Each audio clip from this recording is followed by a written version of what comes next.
you all this evening. I hope we're well. Stick those off there. I stupidly forgot my reading glasses today, so I'm going to be struggling to see the screen. But I hope you're all very well. Very well. For those of you who don't know me, my name's Leslie Hammam. I had over 25 years of experience of living in Egypt, living and breathing ancient Egypt as well.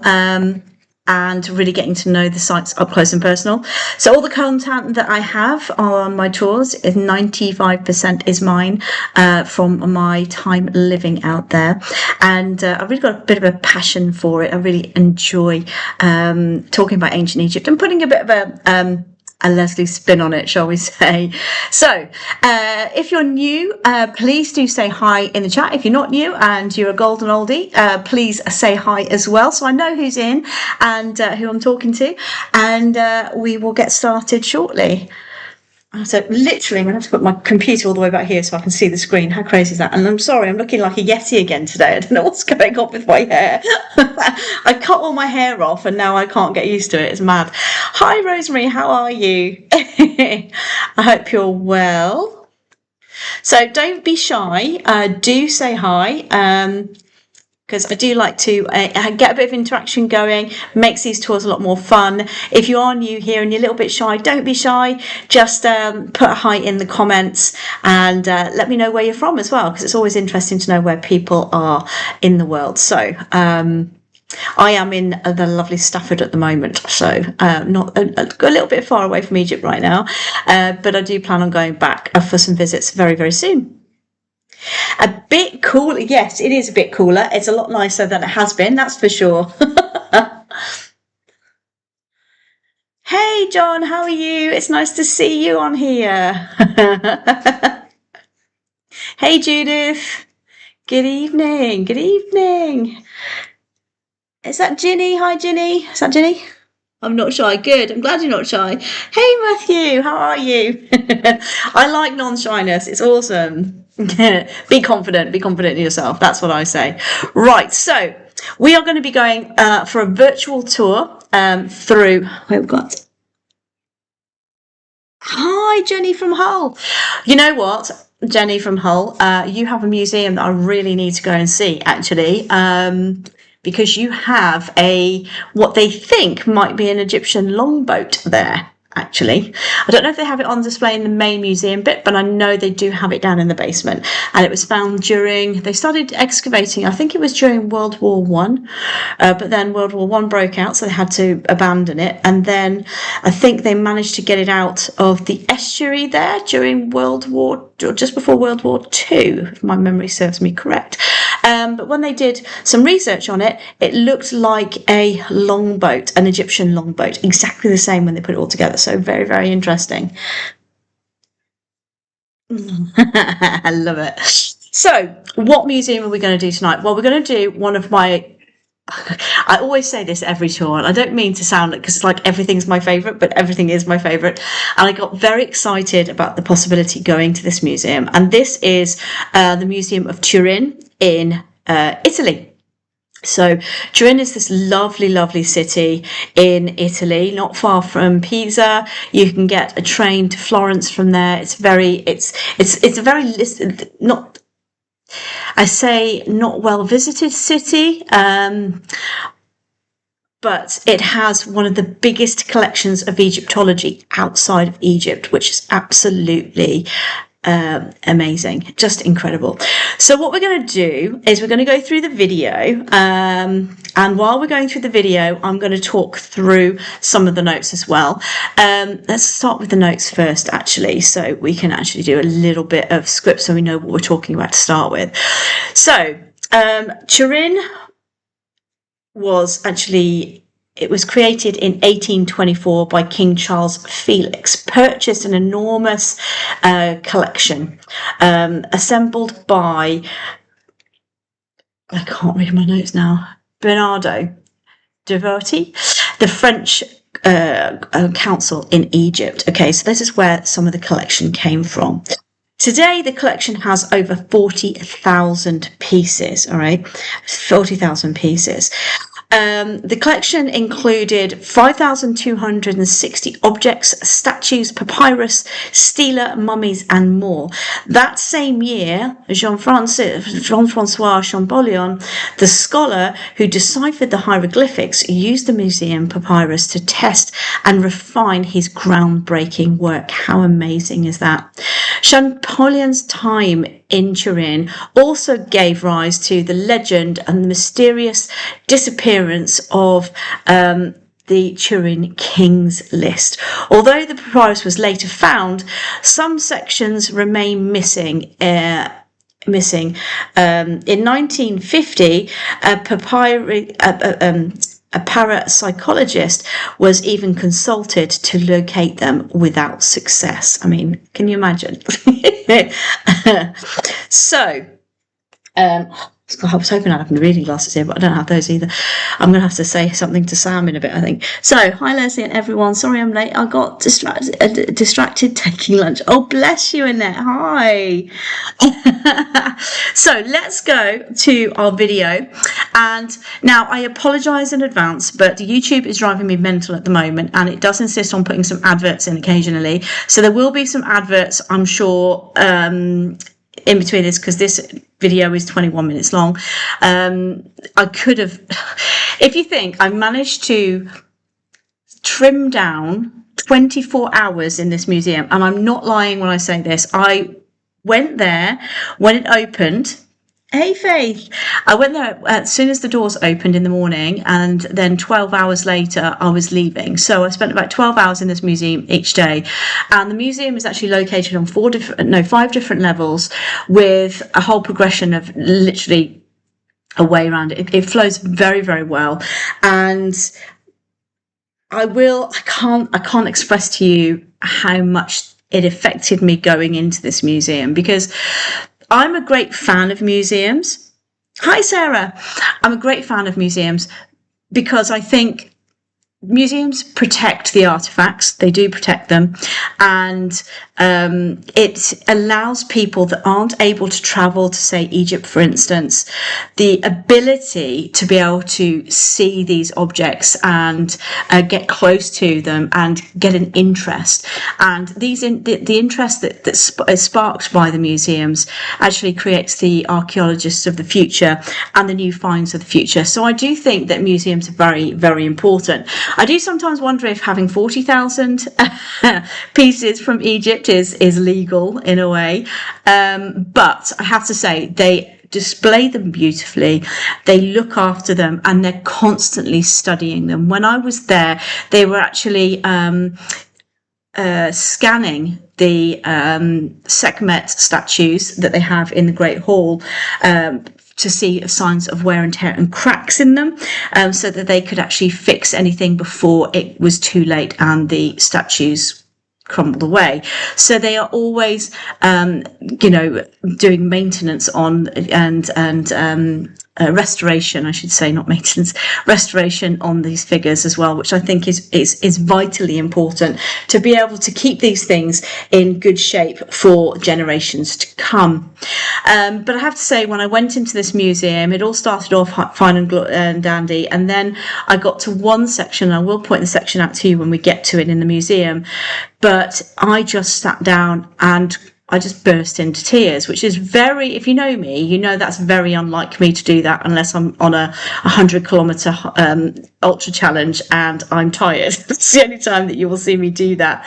But I was so overwhelmed by how many things I was seeing within this museum that I was just like, oh my God, this is insane. This is not only is it insane, but it's unfair, because a lot of my friends who are Egyptologists, who are temple guardians, will never get to see these pieces because they've been taken out of their country. So it was a little bit of a bittersweet, but also more sweet than it was bitter. But there was a couple of moments where I just had to catch my breath a little bit. But you'll see what I mean as we go around the museum. Okay, so I'll turn the sound down a little bit because I will try and do some talking as we go along. Don't forget, if you do have any questions, please do ask away, and I will try and answer as many as I possibly can. I might have to get really close to the screen or might disappear like this and have a look. That's because I'm trying to see what you're typing, because I don't have my right glasses with me. But again, I do have my phone as well, so I suppose I could look through that too. So let's get started, shall we? So this is the main entrance into the museum itself.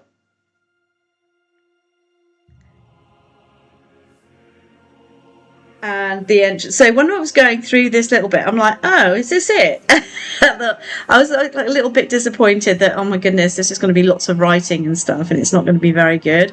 But then when I got inside, it changed completely, and I was quite amazed by what I was confronted with. Now, this museum has some absolutely epic pieces. When I say epic pieces, I mean epic pieces in the fact that it has the judiciary papyrus of Ramses III is in this museum, as well as other very, very important bits of archaeology. So if you think this is just the beginning of the museum, I mean, even the beginning of this museum is still better than a lot of museums that I've visited so far, and I've visited a lot of museums.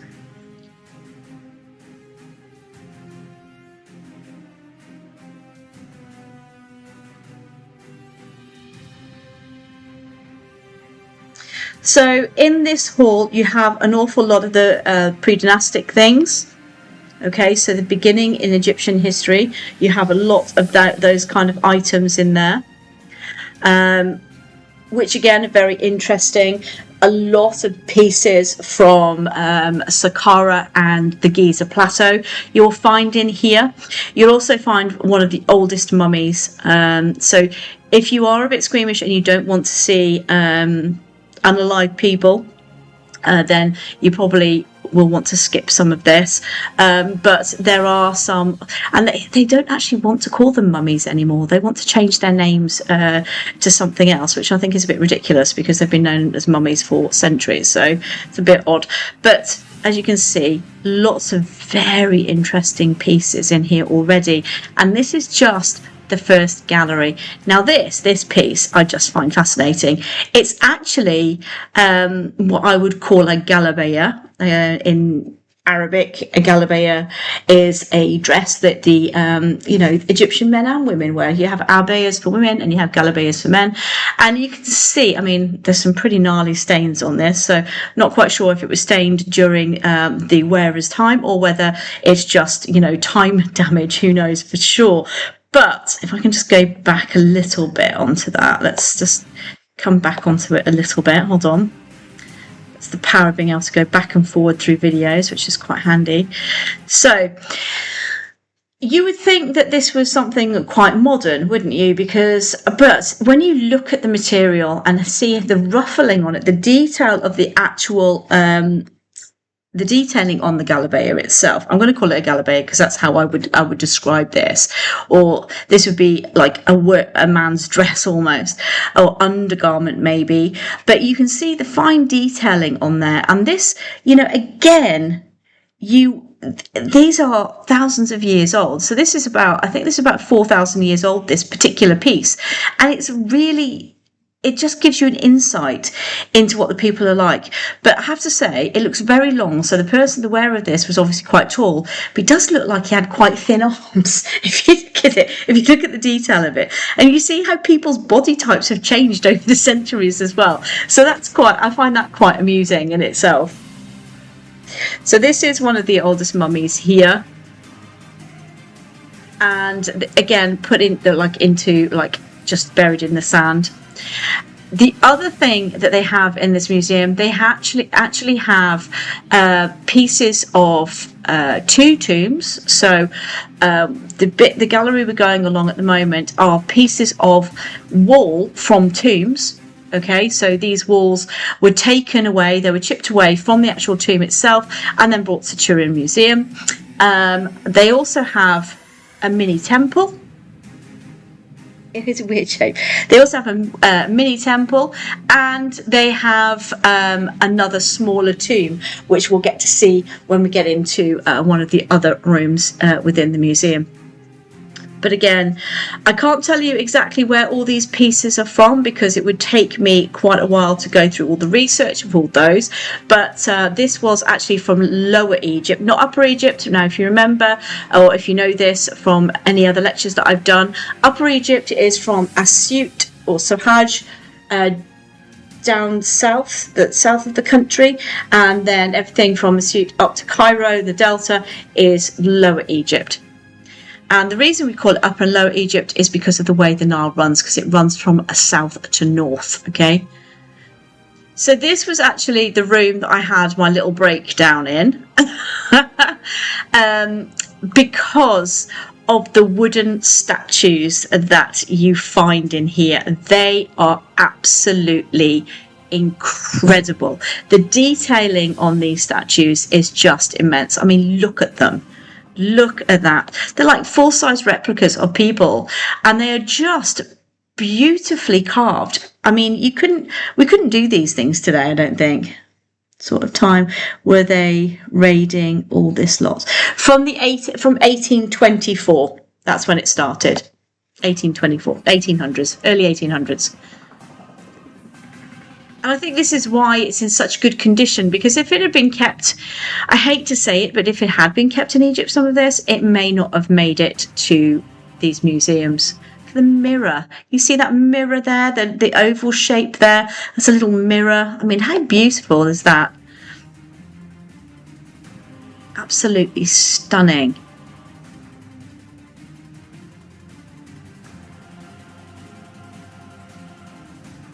Now, I was tempted, I have to say, to take a photo of every single piece in the museum, but I know that that's not possible. To take a photo of 40,000 pieces, I'd be there for more than just 24 hours, I should think. But, you know, just being able to walk around and take all this in, you can see just by, you know, what you're seeing from this relatively short video in comparison to the time I spent there, why I spent over like 24 hours, and I could have done a third day. I would have quite happily gone back for a third day to have a look at some more. The one thing that I found most fascinating in this museum actually was the ostraca. Now, ostraca are bits of pottery, bits of flint or stone, and they've got hieroglyphic writing on it, they've got pictures on it. They used to use them for notes, they used to use them for letters, they used to use them for even shopping lists. You'd find ostraca with court cases on them, all sorts. And I find these bits the most fascinating. The statues are great and all that, but actually the ostraca are some of my favourites. And we do have the ostraca of the dancing lady in this, which you will get to see. If we don't see it properly during the video, I do have a short slideshow for us to look at afterwards at some of the collection that we saw when I was there. Again, if you think that this is granite and basalt and some of the hardest stones on the planet, and they've carved these beautiful statues out of them, it is absolutely incredible. We've got canopic jars here. They've all got hieroglyphic text on them, so we know who the owners are. Hi Laurie, how are you?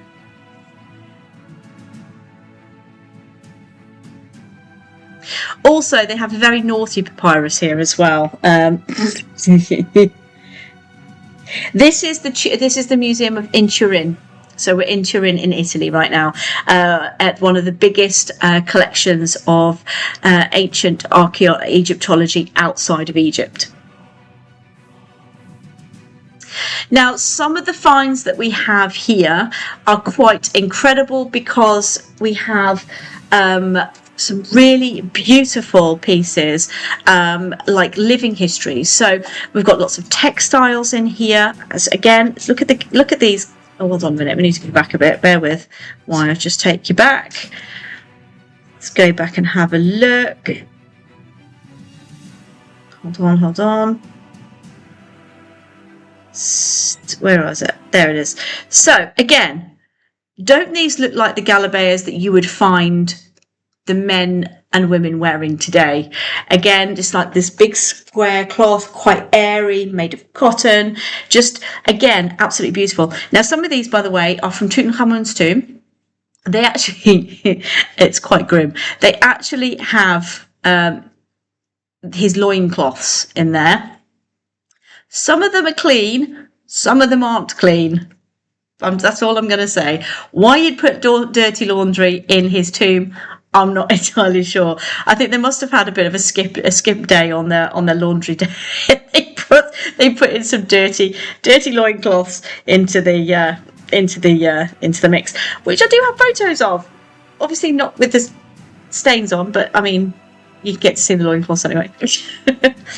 And then we have this beautiful board of Senet. So Senet is a board game that you will find in ancient Egypt. Incredible game. We don't really know what the rules are. We kind of like have guessed about the rules of Senet, but this is an original Senet board, which is beautiful. I just think it's stunning. So yes, we have the Turin Erotica papyrus in here as well, which is very, very well. Yes, it blows the mind. If you would like to see what's on it, you need to Google it. Yes, I'm not going to show you close-up pictures of it because it is quite naughty. Now these bits are really interesting as well because we have lots of bread here. We have dried dates. We have dried pomegranates. We also have animal fat, piles of animal and vegetable fat that's been dried out and kind of mummified, if you like, and put into the museum. Maybe some of the people burying him swap theirs out for him. I love that, Laurie. That's really funny. I love that. Possibly, who knows? So yeah, we have look at that's a hold on, let's go a bit. That is a pile of fat. That black that looks like coal on that table is actual fat. Not human fat, just fat, like animal fat. I mean, how on earth they managed to preserve it? Who knows? But I just think, again, it's insane. Lots of bread. There we go. We have seeds. We've got dates there.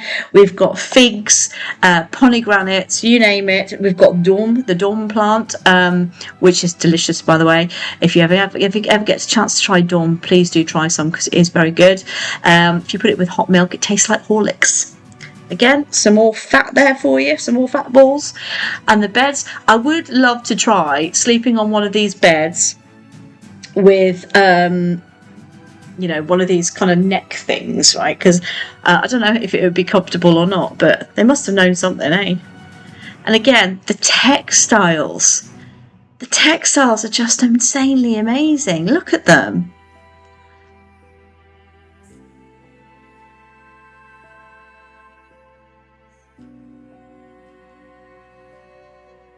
Just beautiful. Some very, very beautiful sarcophaguses in here as well. Again, each room sort of like has a different theme to it. Within this one, you had like the Book of the Dead. Lots of sarcophagi and mummies were in these rooms. I think the one thing I found the most fascinating, see, this is the Book of the Dead, and you can just see how long this is. This is one piece of papyrus, by the way, that they found in a roll. I mean, they're very lucky that they were able to unroll it and keep it in such mint condition today.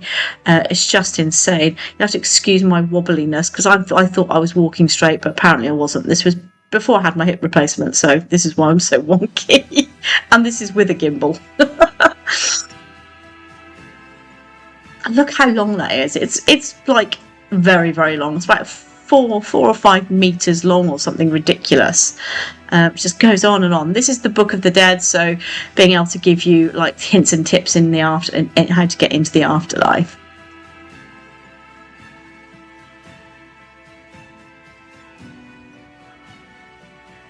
Again, this is some ostraca here, which as you know, is one of my favourite things. And some more little ushabtis. Ushabtis were always like representations of Pharaoh, different people, the workers that you wanted to take into the afterlife with you. Every ushabti had a job, so that the Pharaoh would have a full contingency of people when he got to the other side. These beautiful, aren't they? Made of limestone. And this is the little tomb that I was talking about. So they've actually taken the whole tomb away and then put it in the museum. Look at that. Just literally, that's from the Dar el-Medina in Luxor. So it's a little tomb from Dar el-Medina, and they've actually reconstructed it with the pieces that they took away. I mean, it's mind-blowing what they managed to do back then. Again, in the 1800s, I mean, you know, rudimentary tools and all that, how they didn't destroy most of it, I have no idea. And how much did get destroyed? That's the other question that I have. So you have lots of papyrus. You have traditional papyruses. There was the first tax letter here, so a taxation letter. There's a divorce proceedings, court cases, you name it, they've got it in this museum. If you're studying, you can see why Champollion actually studied here, because there was so much.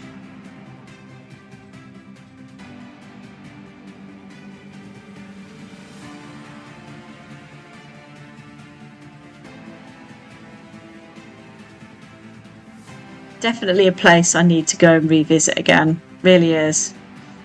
If for nothing else, the hot chocolate in Turin. There's a little hot chocolate shop in Turin, which is just insanely amazing. Little sandals, reed sandals, little bowls. It's incredible.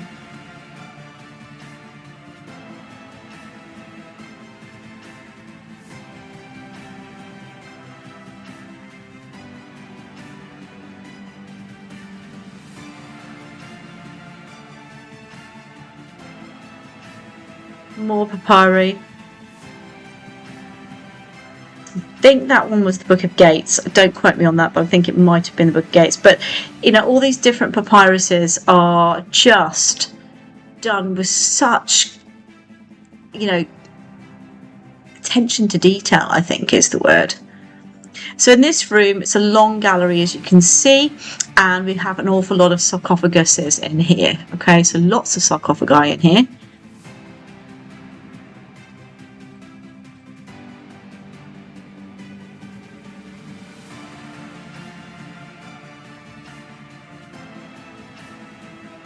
And these, again, absolutely stunningly beautiful. With some with their original owners with them as well, so you can get to see how they're laid out. Most of these are all wooden coffins, again made of cedar wood and done absolutely beautifully. You've got the book. I think it's quite nice the fact that they've got the Book of the Dead sort of like near them. Ushabtis, again, they're little statues of little people. Now this is a coffin lid for somebody's sarcophagus there.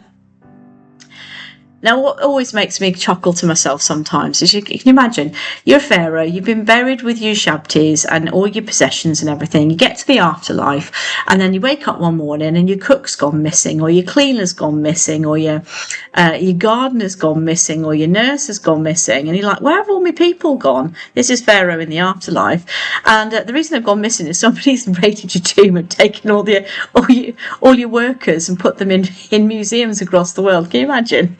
He's just like, he sat there by himself. He's like, got no food, got no workers. Now these are thousands and thousands of faience pieces. Okay, so faience, and they were made for the mummy dressing. So you see this woven thing here, that was actually placed over the mummy. So those little beads that you saw there were actually for beads putting together for the going over the mummy, but also too they would make dresses out of them. If you go to the Petrie Museum in London, you get to see what this beautiful dress that they reconstructed. Now this is like the animal mummy room, again with some amazing sarcophagus, and they look a bit weird, these ones, quite big-eared and abnormal faces on some of the sarcophagi in here.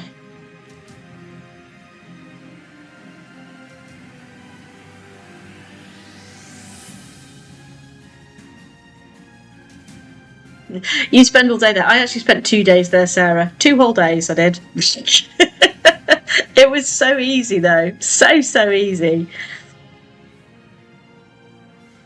So the Egyptian collection has always remained in Turin, housed in a building that is owned by the Academy of Science, designed especially for it.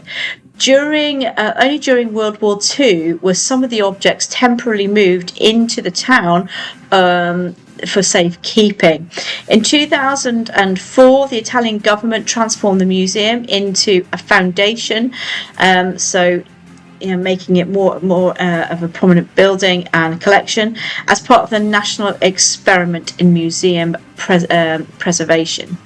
The building was renovated for the 2006 Winter Olympics with new gallery designed by Dante Ferretti, featuring dramatic lighting, mirrors to highlight the museum's most impressive statues, which I thank him for that very, very much. Okay, this gallery we're in now is also very impressive. This is the tomb temple, that I was talking about. It's just the fact that they've got a whole temple here. Now this, if my memory serves me correct, was actually taken from Aswan. So when they did the High Dam, they took the opportunity to take this temple away with them. Well, it's more of a tomb really than a temple, but they took this away with them, which still makes my mind is blown by the whole fact that they managed to take a whole temple with them. It's insane, isn't it? And then you've got this beautiful gallery with all these different statues. So we had multiple Sekhmet statues, which would have been from the Temple of Mut in Luxor. You can see them all here, and you can see them working on the statues, as I said at the beginning of the tour, to make sure there's no cracks within the actual statues themselves, so they can do some restoration, as well as you had that large statue of Seti II there as well. It's one of the best preserved statues of Seti II, actually.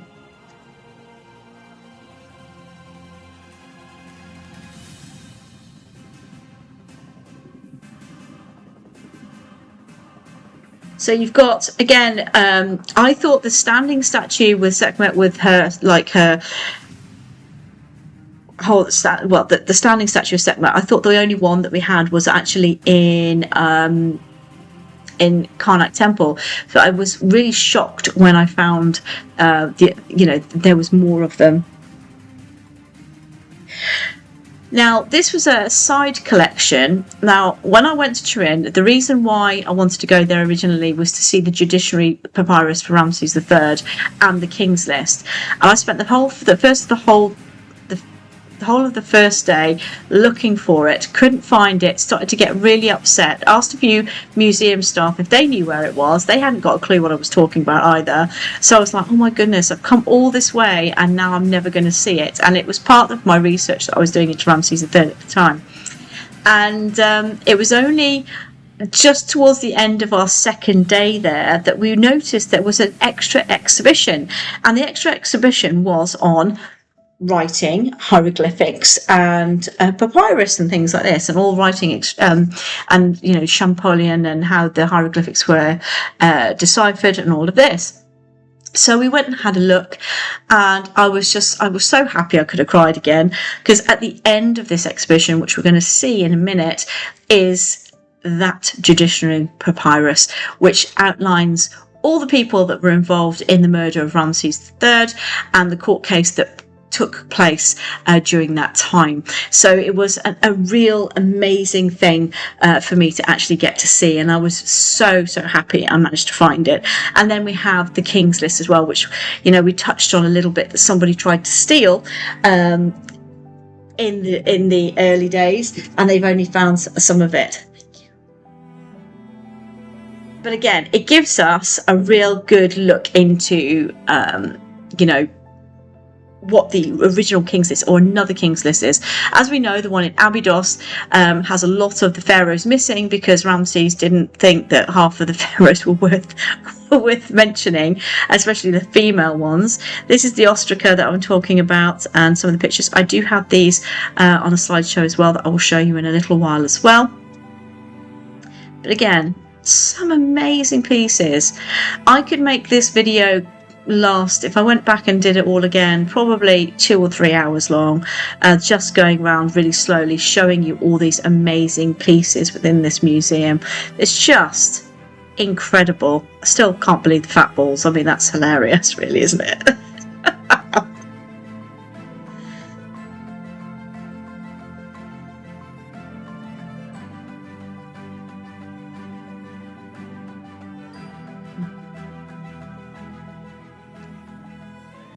Okay, so that was the walk around the museum. So let's have a look at the slideshow now.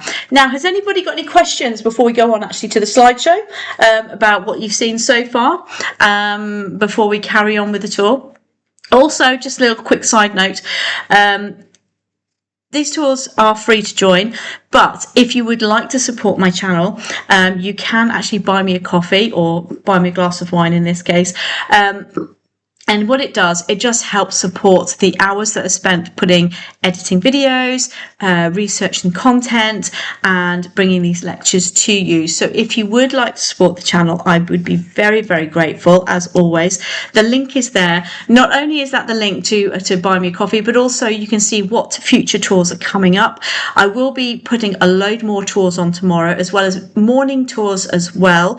So 8 a.m. tours, I'll be doing those a couple of times a week, and then I might actually do a couple of tours a week in the evenings as well. At the moment, I usually do them on a Wednesday, but because of the England playing in the World Cup tomorrow, I will be going and watching that, even though I don't like football. But you know, you got to support when you can, can't you?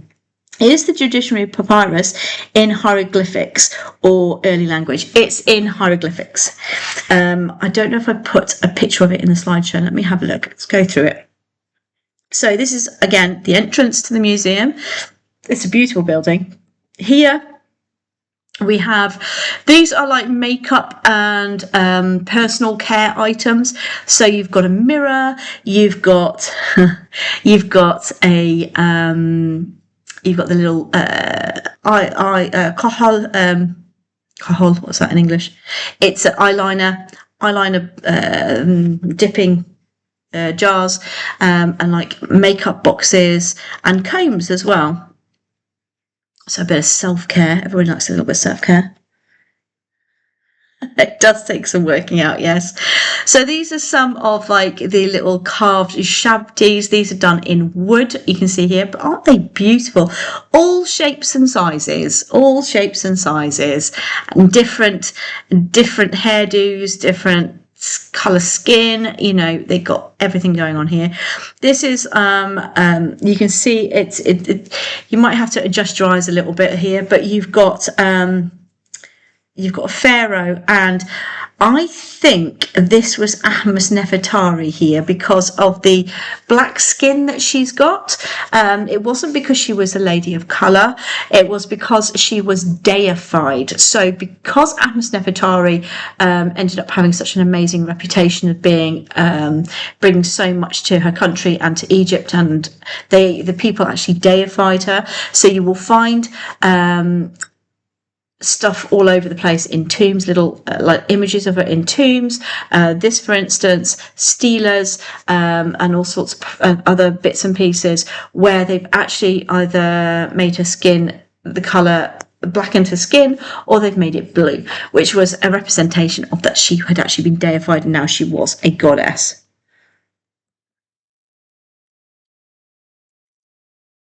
Again, we have some pots with some rags in here.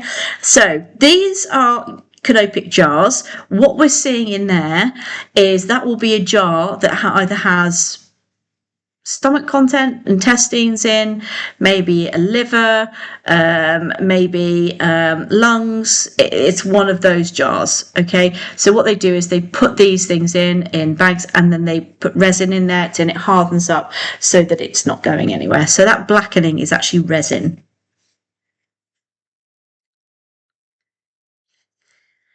Again, as you can see in some of the screen, it says fat. I wonder if that's what my fat would look like if I got it all sucked out and put it in and mummified it. I mean, it's weird, isn't it? Why would you put... I mean, why? I know why. I'm not daft, but I mean, they would use fat for all sorts of... So cooking, they'd make all sorts of like candles and stuff and all sorts out of it. So fat was very, very useful. But it is weird that they would put it in the tomb. But don't you think? It's a little bit odd. It's a bit of an odd thing. So these are the Sekhmet statues that I'm talking about. So you've got rows each side. So there's rows facing each other each side, different ones. But again, all from Luxor. So amazing. And this, I didn't have it in. The reason I didn't take a video of it really in when I was walking around is because there were so many people standing in front of it, and I wanted to take a photo of it. This is a wig. So this is an ancient Egyptian wig. So I do wonder whether everyone was bald during age, and then they would just put wigs on, like they would have done in the, you know, the Renaissance age and things like that, where they had these great big updos and things. But this was an ancient Egyptian wig, and it looks quite flat on the head. But then they used to put like little like wax cones, scented wax cones on their heads. That would, what would happen is when it was really hot, they would melt, and you get this lovely smell within the hair, so that you wouldn't, basically, it's like a deodorant, so you wouldn't smell. But yeah, so this is one of those wigs. Isn't it beautiful? Just so, look at the curls on that. I mean, I don't think we could find a technique to get curls like that today, could we?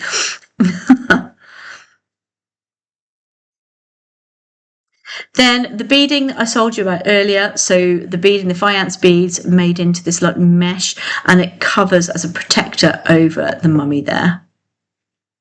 Some of them would have had little amulets weaved into them as well.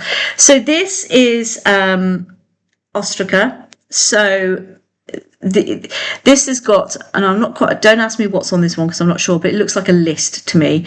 So this will be like a list. It could be, Laurie. They can't smell anybody else. That's very true.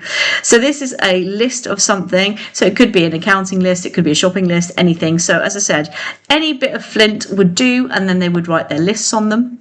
Love you, shanties. They're just fascinating bits of material. I love this statue. It's one of the most famous ones in the museum, actually. It's only small. It's only probably about as big as my hair, you know, from the full size of my head standing. But the detailing on this is absolutely beautiful. Absolutely beautiful. Is this the Petrie Museum? No, it's the Turin Museum in Italy. The Turin Museum. This is beautiful. It's just so much detailing. Still got the little shawl on as well that it came with. Little boxes there for it as well. It's just beautiful, isn't it? Stunning, stunning. Again, we have some leather wrappings here, which is a little bit odd. Not quite sure what for or why, but there's like it's like a load of wrapped leather. Again, the game of Senet, which is like a board game the ancient Egyptians used to play. And this is the beautiful dancing woman, ostraca, that's there. Absolutely amazing. I mean, crikey, they were flexible back then, weren't they? So this would have been a temple dancer.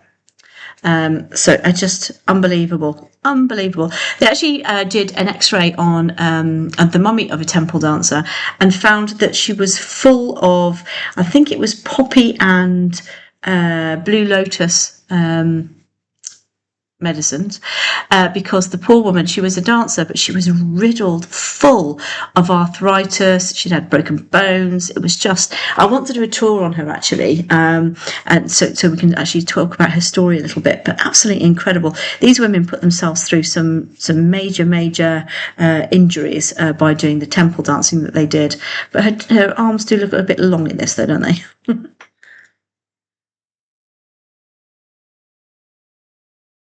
I said we have something like it at the Petrie Museum. Sorry, I wasn't very clear. It is something like it at the Petrie Museum. So this is a belt, and it's got lotus flowers on the belt, or representations of lotus flowers on the belt. And then we have all sorts of whittling tools here. It just, all these little tiny little, you'd find some of these today even, little sharpening stones and all sorts going on here.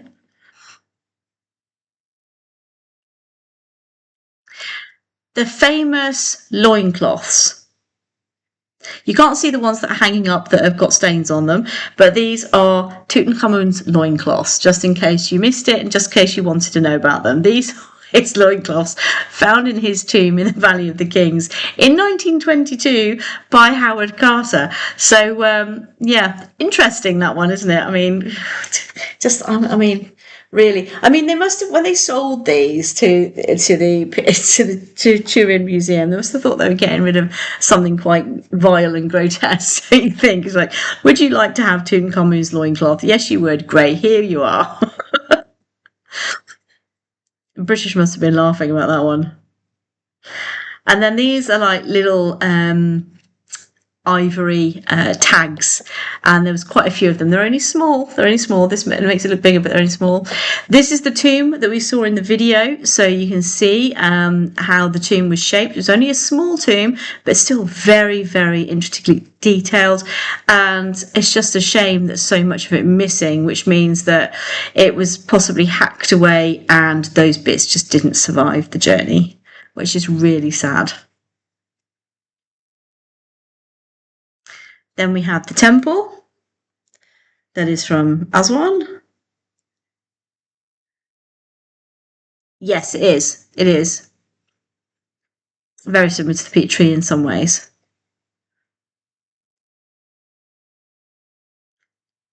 This is inside that temple.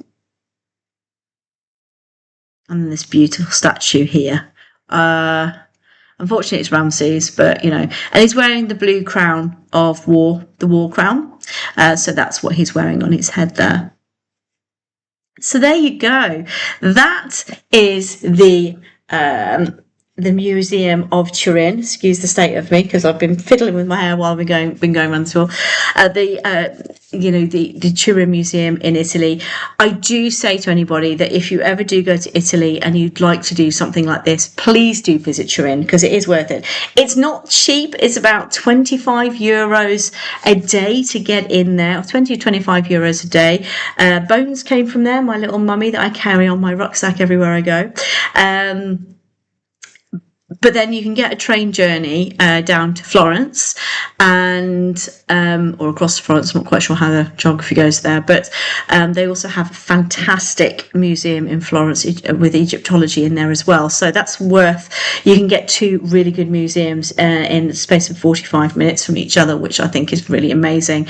So if you ever do get a chance to go to Italy, do go and visit the museum in Turin. Do check out the hot chocolate shop as well, because my goodness, the hot chocolate there was just amazing. I don't drink a lot of hot chocolate, but this was like so thick you had to get a spoon in and spoon it out. It was amazing. But also to do go and see Florence as well, because that's got an incredible museum. I will do a tour on the Florence Museum as well, because that has some artifacts from Seti the First tomb from Egypt. It's actually got a whole pillar, section of pillar in there, which I think is fun. Did you do a live from here with your friend? I remember you in a cafe with Bones. Yes, I did. Yes, I did. I did indeed. I'm not sure I was supposed to, but I did anyway. I did try and get an interview with the curator of the museum, but he was busy that day, so I couldn't. But it was, yeah, I did do a live. I wasn't supposed to, and I think the signal was a bit dodgy as well, wasn't it? Because yeah, they do have thick walls in these museums, so it makes it very difficult to do lives in there sometimes. But yeah, I might start doing some lives from museums again. Who knows? And see if I can get some Egyptologists under my belt as well. Sounds a bit wrong, doesn't it? But maybe some talks with some, which might be nice. So has anybody else got any questions they'd like to ask me before we start wrapping the tour up this evening? Please do ask away. Now don't forget, you can check out my Buy Me a Coffee page, which does have the tours that I've got coming up listed there. Do keep an eye on it. Do sort of like see if you can get your notifications as well, because I do update it sort of like once a week if I can, and then try and put some extra tours on there for you as well. So do check that out. As I said, I will be doing some morning tours as well as evening ones as well for you. We've got so much content that we can go through. I know that I'm not in Egypt at the moment, but I hope that I can bring a little bit of Egyptian excitement to you. So it would be lovely if you can all subscribe also, if you're not already, to my YouTube channel here, which is Blue Lotus Egypt. Do that. So there's over 110 videos on there for you to go and scroll through and have a look at your leisure, so you can get your Egyptian fix every single day of the year if you so wish. I do try and add content to that sort of like every week or 2 weeks if I can. I do still have quite a few videos that I'm sorting through. I also have the collection from the Battersea Power Station of Ramses II as well. So I'm in the middle of editing all that for you too, so you can actually, if you didn't get to go and see that when it was in London, I do have the video for that as well, my walk around that too.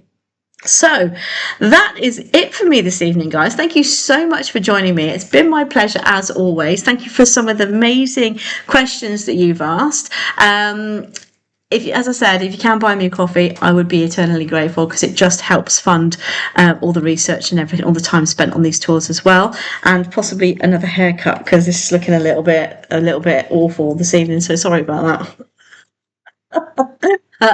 It has been my pleasure as always to bring this tour to you.